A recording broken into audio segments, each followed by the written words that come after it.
Guys, today we're going to be installing ground rod in this video, and you've probably seen a lot of videos out there, but some of those videos actually missing a lot of steps and a lot of information. So everything in this video, let's get right to it.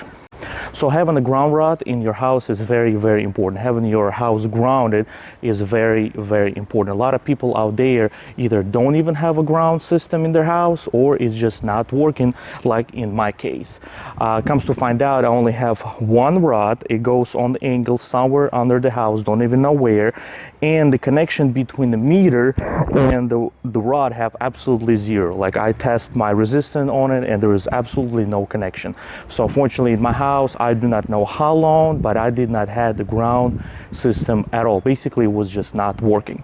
Now a lot of people out there actually not telling you that for you to test your ground system is going to cost you over $2,000, because this is how much the meter costs. You can obviously call your electric guy to come and test your resistance on your ground, but not all electricians actually going to have this very expensive meter. Regular clamp meter like I have, you see right now in the video, it's not going to work. They cost like $50, and that basically thing only tests your ampage.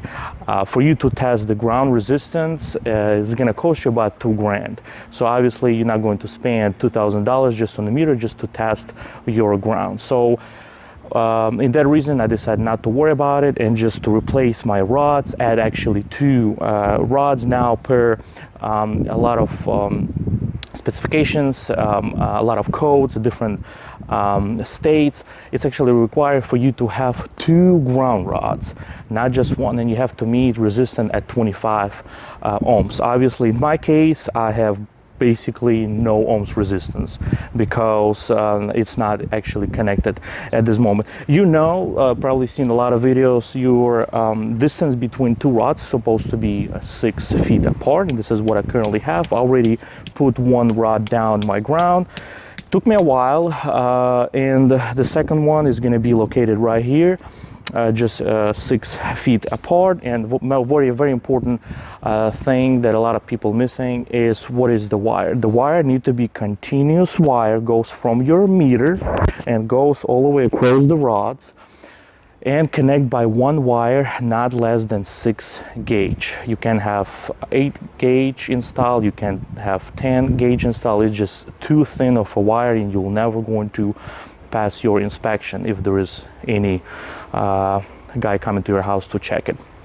So just make sure it's 6 gauge wire and you don't have to worry about it. Now what about clamps? How do you clamp that? Obviously you have to be clamped from one rod to another, and you have to make sure you grab a proper size of the ground rod clamp.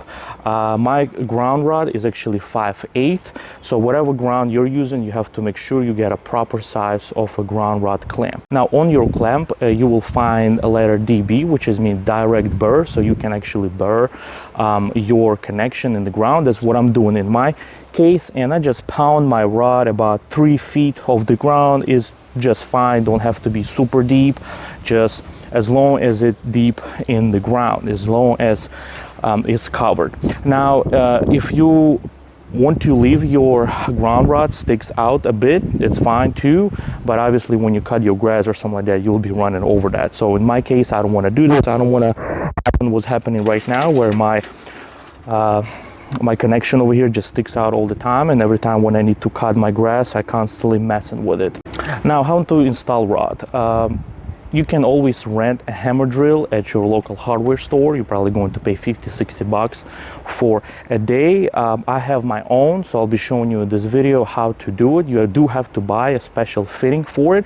I find my fitting at Home Depot for only $35, and at that point I'm just going to keep that. Probably never going to use it again, but that thing definitely going to help. You can always use a hammer and just hammer it down, but it's just going to take you days for you to hammer that. It obviously also depends on your soil.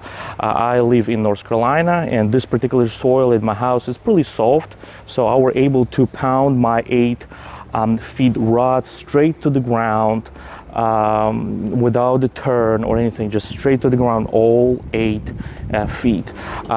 First I used my hammer drill, obviously, and then about another 3 foot. It was really hard on the hammer drill. I actually had to use my 10-pound hammer and just hammer that down. A lot of muscle work had to put in this job. Now, before doing this, before actually burying and pounding your ground rod into the ground, make sure you call like your wire locator guys, and you actually don't have to pay anything to them, because they're all getting paid by your utility company. You just call them, you set up a schedule with them, set up an appointment, they'll come to your house and they will locate where your wire's located, where all your water hose is located, just in case you would not pound your rod into the ground and hit the water pipe, for example, right? But they come to your house, they come for free, they will mark everything where is your cable located. Super easy, you just have to wait obviously for them to come over. In my case, I actually dig the connection of the main cable. I dig a little bit around it and I find out that my cable just goes straight away from my meter. So by installing my rod right here, I'm not going to do no damage. I'm not going to come across a wire at all. So let's go ahead and install it, and we're gonna do all the proper connections.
Six hours later.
Okay, so we're ready to connect our ground cable.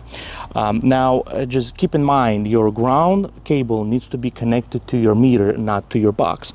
You actually have the little ground cable goes to your main ground that goes to your meter. I'm probably going to upgrade it and make it a little thicker later on, but I mentioned earlier that your ground cable, and by the code as well in your county, your city, that the ground cable needs to be one continuous wire, goes all the way from the meter to your first ground rod, and then to the second ground rod, and the third if you have one. Now the problem is this, since it have to be one continuous wire, the location of your crimping for the ground located behind your meter. So for you to have one continuous wire, you have to actually remove the meter. Now just hear me out here. To properly do this and meet all the codes and meet all the inspection, you actually have to call your electric guy to pull your meter off the box, because you do have a padlock here. You can obviously do all this, but then you'll be breaking the law. Then you don't really want to mess with the high voltage, just pulling the meter by yourself. Best way, just to call your electric guy to come over and pull the meter for you. Now, since you are actually doing the work inside of the box by just simply removing your old ground cable by unscrewing a little tiny screw behind the meter, and screwing back and replacing with new one, this is considered be doing a work. Now, since it's a work, you actually need to call your inspector. Yes, it's a lot of hassle to do this properly. Now, to call your inspector guy, you can't just call him and, hey, come over, I'll have a Duke Energy guy. You actually have to submit application and submit the permits. That permit needs to be approved, and only then, after a couple of days or a week, they will schedule the inspector. After that, you have to call your electric guy to come over, remove your meter. At the same time, your inspector have to be on site. This is absolutely ridiculous. It's absolutely craziness. It'll take you forever to do this. Just do a little tiny unscrewing of a screw and replacing your ground cable. Now, but there is a way around it, that you're not going to break any law, any codes, rules, or regulation. You can actually splice your cable and use this butt connector. So what I'm going to do here, I'm just going to cut my wire and simply connect my new cable and extend it with using this little tiny butt connector. Now, this is not your typical butt connector you can buy at Lowe's, Home Depot, for example. This thing you can find only at your local electric store. Make sure you get the proper one. There is one for direct burr, which is you also find this stamped on this connector, or there is one that actually sits outside. You cannot actually burn in the ground. Now, for this to pass a code and make a proper connection, you cannot use split bolt or this type of a clamp that just screwed. This only thing you can use, because this is considered being undone. As soon as you clamp it with a special clamp, a tool, this cannot be undone. You cannot pull it. You cannot do anything with it, only cut. So that's why this will pass the code. There is a lot of videos out there that not telling you that you can actually do that and still meet the code, still meet the proper connection. So let's go ahead and do this. Cut this wire right here, connect a new ground cable, and I'm going to crimp my connector with this crimp tool that I bought on Amazon for like only $30. So technically all this will cost you less than for you to pull your permits. Let's go ahead and do that.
right, so this is it. This is how you install your ground rods, or you upgrading your ground rods, whatever you did. It's been already a couple of months. We had lightning strikes, we had a hurricane, storm, little storm. Nothing really happened, or maybe it hit my house and I just didn't know because they actually did their job. But if you have any questions, please leave them in the comment section below. If you have any recommendations of the codes in your state, also please leave them in the comment section below. And as always, thank you for watching.